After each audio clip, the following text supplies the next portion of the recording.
श्री स्वामी समर्थ. श्री गुरुचरित्र अध्याय 34. श्री गुरु नरसिंह सरस्वती त्या ब्राह्मण पती पत्नीला म्हणाले, पराशर ऋषींनी भद्रसेन राजाला रुद्राक्ष महिमा सांगून त्याच्या पुत्राचे व प्रधान पुत्राचे पूर्वजन्माचे चरित्र सांगितले. ते ऐकून राजाला अतिशय आनंद झाला. पराशरांच्या चरणावर लोटांगण घालून तो म्हणाला, मुनिवर्य, माझ्या पुत्राचा पूर्वजन्म वृत्तांत तुम्ही सांगितलात.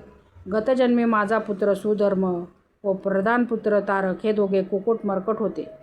त्या गणिकेने त्या दोघांच्या गळ्यात रुद्राक्ष बांधले होते. त्या केवळ अजाणतेपणे घडलेल्या पुण्याईने या जन्मी ते आमचे पुत्र झाले.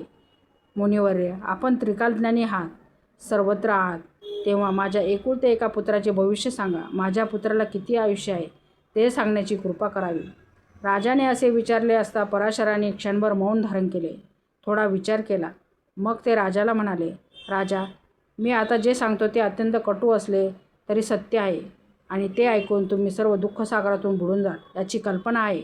परंतु सत्य काय आहे ते सांगितले पाहिजे, नाहीतर माझ्या ज्ञानाला कमीपणा येईल, माझ्या साधनेला दोष लागेल. तुझी ऐकण्याची तयारी आहे का? राजा म्हणाला, भावी घटनाची कल्पना आली तर काहीतरी उपाय करून अनिष्ट असेल ते टाळता येईल अशा आशेने मी विचारत आहे. जे असेल ते सांगा. पराशर म्हणाले, मग ऐक. तुझा हा मुलगा अल्पायुष्य आहे.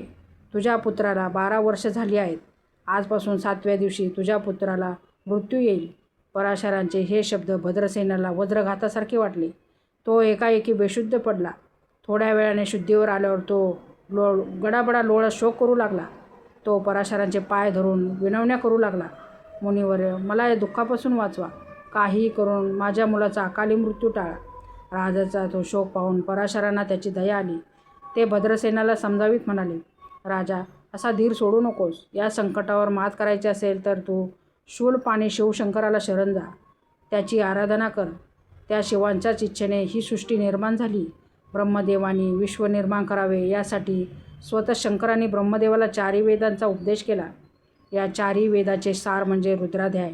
हा रुद्राध्याय म्हणजे प्रत्यक्ष मीच, असे स्वतः शंकरांनी सांगितले. त्या शंकराच्या आराधनेचा उत्तम उपाय म्हणजे रुद्राध्यायी प्रार्थनेचा सतत पाठ करणे. या रुद्राध्यायाचे जे कोणी भक्तिभावाने परमश्रद्धेने श्रवण पठण करतील त्यांच्या दर्शनाने इतर लोक उद्धरून जातील. हा रुद्राध्याय शंकराने ब्रह्मदेवांना सांगितला. ब्रह्मदेवाने इतर ऋषींच्या मुखाने पृथ्वीवर आणला.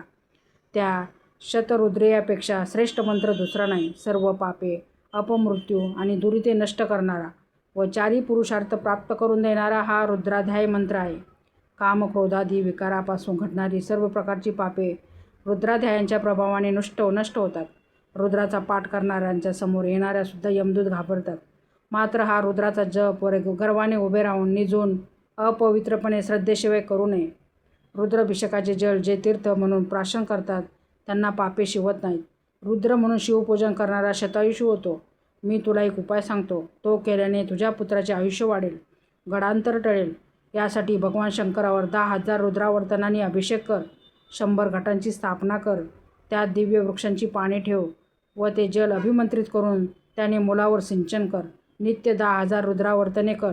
त्याला तीर्थप्राशन करू दे, म्हणजे तुझा मुलगा 10,000 वर्ष जगेल. पराशरांनी असे सांगितले असता भद्रसेन राजाने विद्वान ब्राह्मणांना बोलावून रुद्रानुष्ठान सुरू केले. शंकरावर अभिषेक सुरू केला. त्या अभिषेक जलाने राजपुत्राला स्नान घातले. हे रुद्रानुष्ठान अखंड 7 दिवस चालू होते.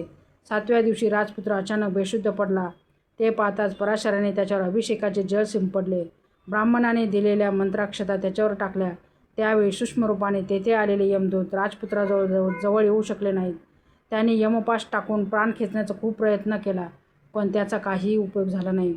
त्यावेळी दंडधारी शिवदूत तेथे आले. त्यांनी यमदूताला झोडपून काढून पळवून लावले. त्यावेळी राजपुत्र शुद्धीवर आला. ते पाहून भद्रसेनाच्या डोळ्यातून आनंदाश्रू वाहू लागले. पराशरांना आनंद झाला. ते राजाला म्हणाले, राजा, आपण जिंकलो.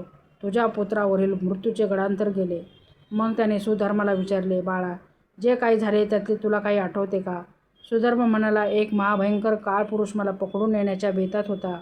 त्याचवेळी 4 दिव्य पुरुष धावत आले. ते दोघेही शिवशंकरासारखे दिसत होते. त्यांनी त्या काळपुरुषापासून माझी सुटका केली. हे ऐकताच राजा भद्रसेन भगवान शंकराचा जय जयकार करू लागला. नगरात सगळीकडे आनंदोत्सव सुरू झाला. राजाने भरपूर दानधर्म केला. सर्व ब्राह्मणांना भोजन व दक्षिणा देऊन त्यांचे आशीर्वाद घेतले. पराशरांना महासनावर बसवून त्याचा मोठा सन्मान केला. त्याचवेळी नारद मुनी तेथे आले. राजाने त्यांचा सन्मान करून विचारले, मुनिवर्य, आपण अवघ्या त्रैलोक्यात संचार करता तेव्हा आपणास काही अपूर्व असे आढळले का? नारद मुनी म्हणाले, मी कैलास लोकी गेलो होतो. त्यावेळी यम वीरभद्राला जाब विचारण्यासाठी आला होता. माझ्या दूतांना शिवदूतांनी पिटाळून का लावले? असे यमाने विचारले असता वीरभद्र त्याला म्हणाला, तो भद्रसेनचा मुलाला कोणाच्याच आज्ञेने नेत होतास? त्याला 10,000 वर्षाचे आयुष्य आहे. तो सार्वभौम राजा होणार आहे, हे तुला माहीत नाही का? तो आपल्या मर्यादा का सोडल्यास? चित्रगुप्ताकडे काय नोंद आहे ती पहा. मग यमाने चित्रगुप्ताला खुलासा विचारला. तेव्हा चित्रगुप्त सुधर्माची पत्रिका पाहून म्हणाला, येथे या राजपुत्राला 12 वर्ष आयुष्य आहे असे लिहिले आहे. हे खरे मोठेच गडांतर आहे. पण नंतर तेथेच मोठ्या पुण्याईने व रुद्रानुष्ठानाने ते गडांतर चुकवून हा 10,000 वर्ष राज्य करेल असे लिहिले आहे. हे ऐकताच यम वीरभद्राला नमस्कार करून निघून गेला. या पराशरांच्या सामर्थ्याने व रुद्रानुष्ठानाने तुझ्या पुत्राने मृत्यूला जिंकले आहे असे सांगत नारद मुनी नारायण नारायण म्हणत आकाशमार्गाने निघून गेले. पराशरांनाही राजाचा निरोप घेतला.